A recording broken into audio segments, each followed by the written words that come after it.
ఒంగోలు జిల్లా ఆముదాల వలస నియోజకవర్గంలో ఆసక్తికర పోరు నెలకొన్నది. ఆ నియోజకవర్గం నుంచి వరుసగా 4వ సారి మామ అల్లుడు తలపడుతున్నారు. ఆ ఇద్దరు నేతల మధ్య సవాళ్లు ప్రతి సవాళ్లతో నియోజకవర్గ రాజకీయం రక్తి కడుతోంది. మాటల యుద్ధం తీవ్ర స్థాయికి చేరుకుంది. మరోవైపు నియోజకవర్గంలో వైసీపీ అసమ్మతి నేతలు ప్రస్తుతం ఎమ్మెల్యే స్పీకర్ తమ్మినేని సీతారాంకి వ్యతిరేకంగా రెబల్స్ గా బరిలోకి దిగారు. సిగ్మెంట్లో కుటుంబ పాలనకు చెక్ పెడతామంటూ స్పీకర్ కి షాక్ ఇస్తున్నారు.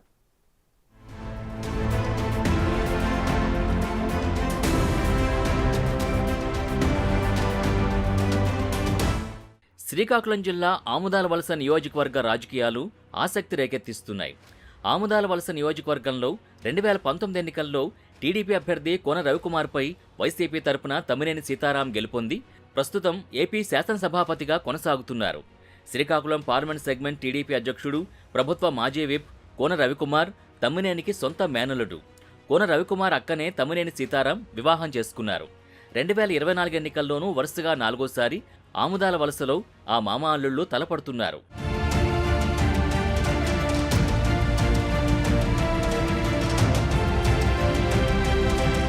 2009లో తమ్మినేని టీడీపీని వీడి ప్రజారాజ్యం తరపున బరిలోకి దిగ్గ టీడీపీ అభ్యర్థిగా కోన రవికుమార్ మొదటిసారి అసెంబ్లీ బరిలో ఆయనపై పోటీ చేశారు.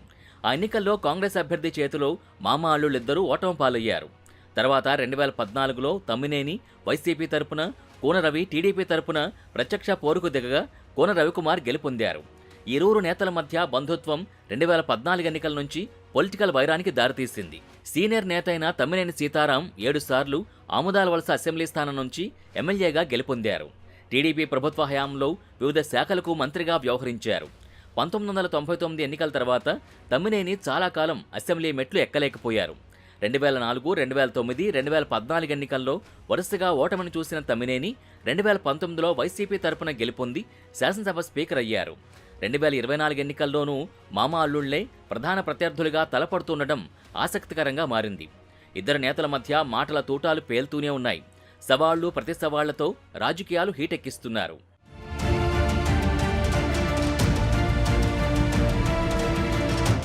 తమ్మినేని సీతారాం పెద్ద అవినీతిపరుడని, అంగన్వాడీ, షిఫ్ట్ ఆపరేటర్ పోస్టులని అమ్ముకున్నారని, అనేక అవినీతి అక్రమాలకి పాల్పడ్డారని కోన రవి ఆరోపిస్తుంటే, టీడీపీ హయాంలో పురుషోత్తపురం అక్రమ ఇసుక ర్యాంప్, ఆముదాల వలస భూ ఆక్రమణ, వెన్నెల వలసలో కోనవారి పూలతోట పేరిట 100 ఎకరాల ప్రభుత్వ భూ ఆక్రమణకు ఎత్తించడం వంటి అక్రమాల మాటేంటని ఇటు తమ్మినేని, కోన రవిని ప్రశ్నిస్తున్నారు. ఒకరిపై ఒకరు అవినీతి ఆరోపణలపైన, అభివృద్ధిపైన చర్చకు రావాలంటూ సవాళ్లు విసురుకుంటున్నారు. వైసీపీకి విశేష ప్రజాదరణ ఉందని, 2024 ఎన్నికల్లో తనకి 20,000కు పైబడి మెజార్టీ వస్తుందని తమ్మినేని ధీమా వ్యక్తం చేస్తున్నారు. 20,000కు పైబడి మెజార్టీ రాకపోతే తానిక ఎన్నికల్లో పోటీ చేయనని అంటున్నారు. అయితే తమ్మినేనికి ఆరోగ్యం క్షీణించి తనకొచ్చే మెజార్టీని ఆయనకొస్తుందని రివర్స్లో చెబుతున్నారని ఎద్దేవా చేస్తున్నారు కోన రవికుమార్.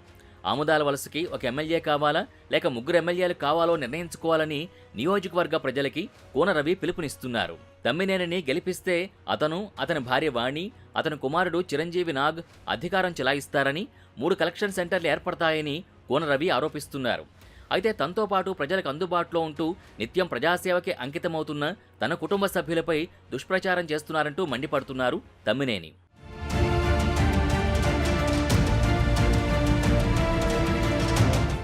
పెరిగిన నిత్యావసరాల ధరలు, ప్రభుత్వ ఇసుక, మద్యం విధానాల్లో డొల్లతనం, అవినీతి, పడకేసిన అభివృద్ధితో ప్రజలు విసిగి వేసారిపోయారని, ఎన్నికల్లో వైసీపీని గద్దెదించేందుకు ప్రజలు రెడీగా ఉన్నారని కోన రవి తన గెలుపుపై ధీమా వ్యక్తం చేస్తున్నారు. వారి అభివృద్ధికి మధ్యలోనే నిలిచిపోయిన శ్రీకాకుళం ఆముదాల వలస ప్రధాన రహదారి విస్తరణ పనులే నిదర్శనమని కోన రవికుమార్ విమర్శిస్తున్నారు. ఆముదాల వలస శ్రీకాకుళం రోడ్డుకి టీడీపీ హయాంలో 37 కోట్లు కేటాయిస్తే వైసీపీ ప్రభుత్వం వచ్చిన తర్వాత ఆ నిధుల్ని నాయకులు స్వాహా చేయడమే కాకుండా 5 ఏళ్లైనా ఆ రోడ్డుని అలాగే వదిలేశారని కోన రవికుమార్ తమ్మినేనిపై మండిపడుతున్నారు. మంది పార్లమెంటు సభ్యులున్నా సరే ఎందుకు ప్రత్యేక హోదాని సాధించలేకపోయాడో ముందు జగన్మోహన్ రెడ్డి యువతరానికి చెప్పాలి. ఈ జిల్లాలో ఉన్నటువంటి నవ యువకులకు అందరికీ విజ్ఞప్తి చేస్తున్నాను. రేపు ఓటు వైసీపీ వాళ్ళు ఓటు అనుకొని వచ్చేటటువంటి ప్రతి ఒక్క అభ్యర్థికి మీరు నిలదీయాలి. మీరు 25 మందిని అడిగితే మేము 31 మంది పార్లమెంటు సభ్యుల్ని చెప్పండి అని చెప్పి నిలదీయాల్సినటువంటి అవసరం యువతరం మీద ఉందని.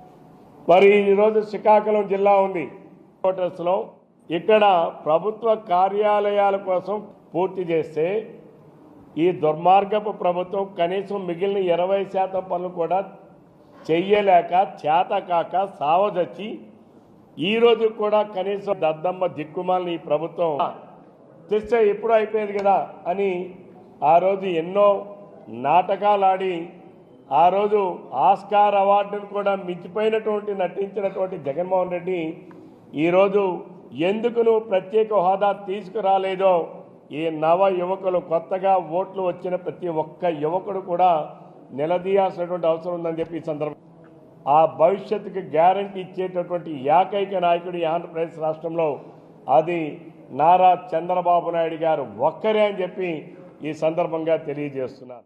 ఆముదాల వలస శ్రీకాకుళం రోడ్డు వేయడానికి ముందుకొచ్చిన కాంట్రాక్టర్ దగ్గర స్పీకర్ తమ్మినేని సీతారాం 2 కోట్లు నొక్కేశారని తమ్మినేని సీతారాంపై ఆరోపణలు గుప్పిస్తున్నారు. ఆ 2 కోట్లతోనే తన కొడుకు పెళ్లి చేశారని కోన రవికుమార్ పదే పదే టార్గెట్ చేస్తున్నారు. తమ్మినేని సీతారాం అవినీతి వల్లనే ఆముదాల వలస శ్రీకాకుళం రోడ్డు పూర్తి కాలేదని, రోడ్డుపై ఇప్పటి వరకు 30 మంది చనిపోయారని కోన రవికుమార్ ఆగ్రహం వ్యక్తం చేస్తున్నారు. ఆ మామా అల్లుళ్ల పోరులో వైసీపీ అసమ్మతి నేతలు రంగంలోకి దిగి తమ్మినేనికి షాక్ ఇస్తున్నారు. కుటుంబ పాలన వద్దు, సువారీ గాంధీ ముద్దు అంటూ స్వతంత్ర అభ్యర్థిగా వైసీపీ రెబల్ గాంధీ పోటీకి దిగారు. ఆముదాల వలస వైసీపీ టికెట్ కోసం వైసీపీ నేత సువారీ గాంధీ, జోనల్ వైసీపీ ప్రచార విభాగం ఇన్ఛార్జ్ చింతాడి రవికుమార్లు తమ్మినేనితో పోటీ పడ్డారు. దాంతో వైసీపీలో 3 గ్రూపులు వెలిశాయి. అయితే పార్టీ అధిష్టానం టికెట్ని తమ్మినేని కేటాయించడంతో వెంటనే గాంధీ, అతని భార్య మాజీ ఎంపీపీ దివ్య, అతని మరదలు జిల్లా గ్రంథాలయ సంస్థ చైర్పర్సన్ సువర్ణ పార్టీకి పదవులకి రాజీనామా చేసేశారు. అనంతరం గాంధీ స్వతంత్ర అభ్యర్థిగా ఎన్నికల్లో దిగుతున్నట్టు ప్రకటించి ప్రజల్లోకి వెళుతున్నారు.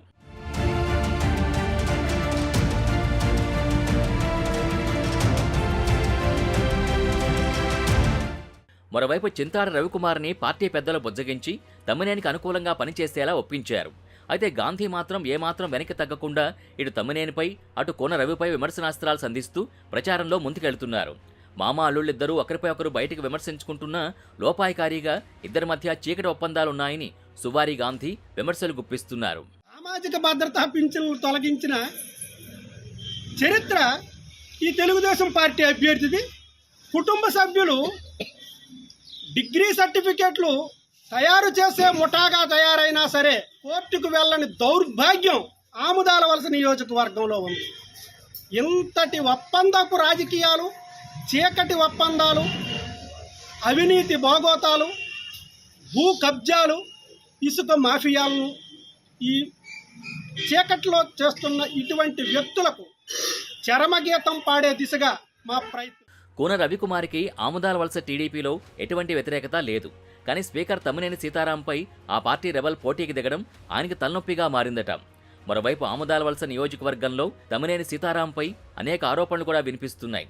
ఇసుక అక్రమ రవాణాలో తమ్మినేని సీతారాం కోట్ల రూపాయలు వెనకేసుకున్నారనే ఆరోపణలు కూడా తమ్మినేనికి ఈసారి ఎన్నికల్లో ఇబ్బంది పెట్టే అవకాశం ఉందన్న వాదన వినిపిస్తోంది. ఓవైపు ఆముదాల వలస రోడ్డు పూర్తి కాకపోవడం, అందులో కూడా తమ్మినేనికి అవినీతి ఆరోపణలు, అదే రోడ్డుపై పదుల సంఖ్యలో మరణాలు ఈసారి ఎన్నికల్లో తమ్మినేనికి నెగిటివ్గా మారాయని సొంత పార్టీ వాళ్లే చర్చించుకుంటున్నారు. మొత్తానికి మామా అల్లుళ్ల పోరు ప్రజాక్షేత్రంలో కురుక్షేత్రాన్ని తలపిస్తోంది. దీంతో నియోజకవర్గ రాజకీయం రక్తి కట్టిస్తోంది. ఆముదాల వలస నియోజకవర్గానికి మరో ప్రత్యేకత కూడా ఉంది. ఇక్కడ ఏ పార్టీకి చెందిన అభ్యర్థి గెలుస్తాడో ఆ పార్టీయే రాష్ట్రంలో అధికారంలోకి వస్తుంది. దాంతో ఆ సెంటిమెంట్ ఎవరికి వర్కౌట్ అవుతుందనే ఆసక్తి రేపుతోంది.